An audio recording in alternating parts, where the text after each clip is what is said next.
আসসালামু আলাইকুম। দেশ এবং প্রবাস থেকে যে যেখান থেকেই আমার এই ভিডিওটা দেখছেন সবাইকে আমার আন্তরিক শুভেচ্ছা অভিনন্দন। আমার শখের খামারের আরেকটি নতুন ভিডিও নিয়ে আমি আপনাদের সাথে হাজির হয়েছি। এই যে আপনারা দেখতেছেন আমার শখের মিশরীয় মুরগির বাচ্চা। আমি জিরো বাচ্চা উঠেছিলাম। তো আগে সর্বপ্রথমে উঠেছিলাম 30 পিস, পরে উঠেছিলাম 110 পিস, টোটাল 150 পিস। তো বড় 30 পিস আলহামদুলিল্লাহ ভালো বড় হয়ে গেছে, ওই যে আপনারা দেখতেছেন। এবং পরে যে 110 পিস উঠেছে এটা 1 মাস হয়ে গেছে, সেগুলো আলহামদুলিল্লাহ যে বড় হয়ে গেছে। আর আগের 30 পিস আলহামদুলিল্লাহ 2 মাস হয়েছে, এগুলো বড় হয়ে গেছে, এই যে দেখতেছেন।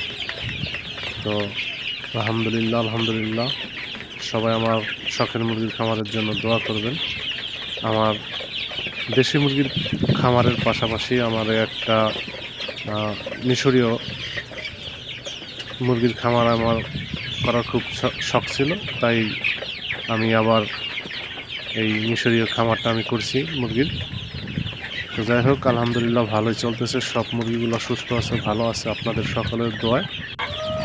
ইনশাল্লাহ সবাই দোয়া করবেন। এই যে আমার দেশি মুরগি 2-3টা বাচ্চা দিছে, আর 2-3টা এই যে এখন ডিম দিতেছে, 2-3টা ডিম পাড়তেছে আলহামদুলিল্লাহ। আরেকটা দেশি মুরগি আপনার ডিম নিয়ে আর কি বাচ্চা ফুটানোর জন্য বসছে, সেটা আপনারা দেখবেন। আর এই যে 2টা মুরগিতে বাচ্চা দিছে দেশি মুরগি আলহামদুলিল্লাহ, এগুলো বাচ্চাগুলো বড় হয়ে গেছে এখন আলহামদুলিল্লাহ।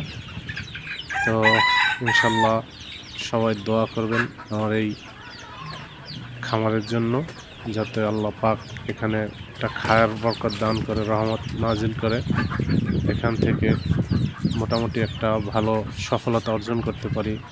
সবাই আমাদের জন্য দোয়া করবেন ইনশাল্লাহ।